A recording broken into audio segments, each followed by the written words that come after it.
大家好，这里是肯德说。我们今天的话题是关于水。水算是最廉价的营养素了，但是由于很多人饮水量不足，会直接危害健康。尤其对运动人群而言，饮水不足会直接影响运动表现能力。那么，我今天将对运动人群讲讲水的问题。水分约占人体体重的60%，其中肌肉水分的含量大概在70%，脂肪水分的含量大概在20%到30%。水是机体中含量最丰富的物质，机体中所有的细胞均吸收水分。我们摄取的食物约70%是水分。水对运动人群有特殊的作用。第一，水分可以帮你减少脂肪。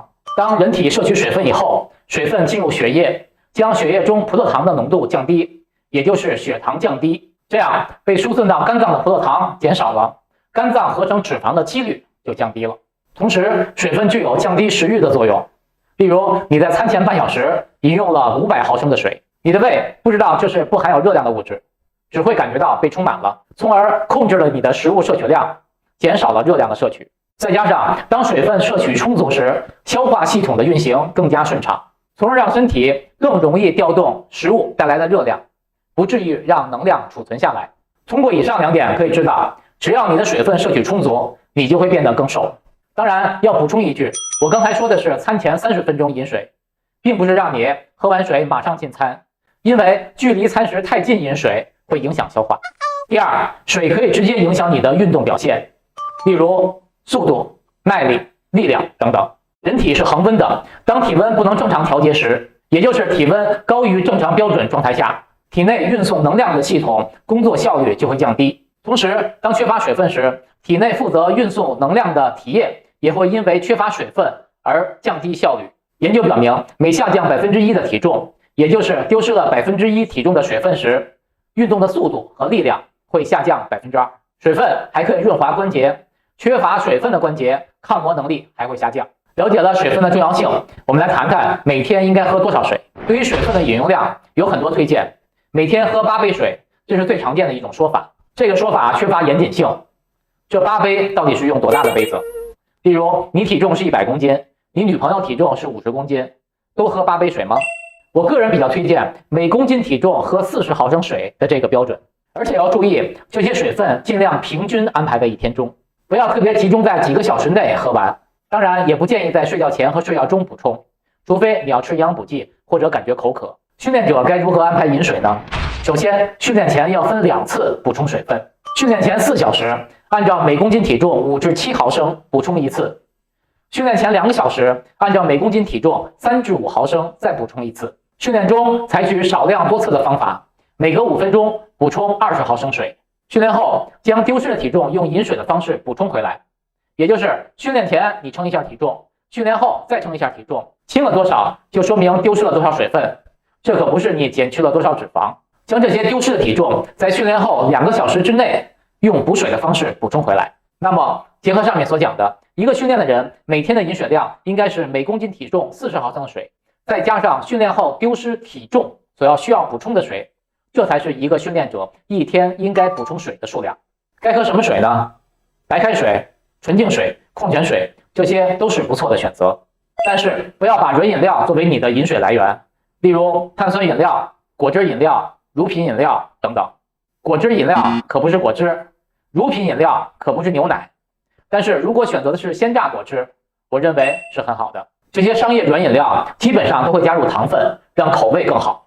要知道，这些简单的糖既会增加你生长脂肪的几率，而且简单的糖分也不能作为运动能量支持运动所需。咖啡、茶这类饮品因为含有身体无法吸收的物质，最终会调动身体的水分，帮助代谢掉这些物质，结果可能造成越喝体内越缺乏水分。当然酒精也是这样，我是个爱喝酒的人，关于喝酒的事儿我们以后可以聊聊。还有一种运动人群重要的补水方式就是运动饮料。市面上销售的运动饮料一般含有水分、糖分和电解质。注意，运动饮料里面含有的糖分不只是简单的糖分，还会含有大比例的复合碳水化合物。不要认为复合碳水化合物只有主食类的食物才可以提供，用技术加工的复合碳水化合物看着是和糖分一样的东西，但是它们的结构是由多分子组合成的糖分。这些复合糖的作用就是支持训练者能量需求的。运动饮料中糖分的含量稍低于大部分的软饮和果汁。市面上运动饮料所含的碳水化合物的浓度范围是6%到8%，这种浓度的液体让身体更容易吸收利用。某些厂家可以做出跟身体体液等渗压的运动饮料，在吸收方面优势非常大。和普通的水，身体吸收需要时间。例如，你喝一杯水以后跳一跳，你会感觉到肚子里边咕咚咕咚的震动。但是如果喝的是和体液类似甚至一样的水，那么身体利用起来是快捷而有效的，一会儿你就不会感觉到喝进去的水还在肚子里。关于等渗压，以后我们慢慢讲。运动饮料中含有的电解质是钠、氯和钾，这些是运动时体内主要降低的矿物质的种类，所以运动饮料是非常适合运动人群饮用的。当然要区分不同的厂家和不同的产品，所以我个人是提倡喝运动饮料的，但是要注意补充的时机。训练前身体不需要，所以喝了也是浪费。训练中和训练后，身体的能量和物质代谢造成了身体的缺乏，所以在训练中和训练后补充运动饮料比较合宜。不训练的人如果有一些体力活动，也可以补充运动饮料。平时把运动饮料当水喝的，既浪费钱，也会增加身体生长脂肪的几率。好，我们来总结一下今天的话题。水分是重要的营养素，无论对于健康还是运动都是非常关键的。但是很多人缺乏对它的重视。水分可以帮助我们减少脂肪，无论是否运动，只要多喝水，你就会变得比以前更瘦。水不含有热量，所以喝凉水都长肉这句话不成立，而应该是喝凉水就变瘦。水分对运动表现能力有促进作用。对于普通人而言，每天的饮水量应该是每公斤体重40毫升的水。对于运动人群，每天的饮水量应该是每公斤体重40毫升的水，外加训练时丢失体重的重量。训练前分2次补水，让身体做好训练的准备。训练中用小口饮水，训练后2个小时之内将丢失的体重用饮水的方式补充回来。我们可以喝普通的水，但是不要用软饮料来代替饮用水。运动饮料对于运动人群是适合的，饮用的时间应该安排在训练中或者训练后。希望通过今天的话题，能让大家对简单的水有个更加清晰的认识。谢谢大家的观看，我们下次再见。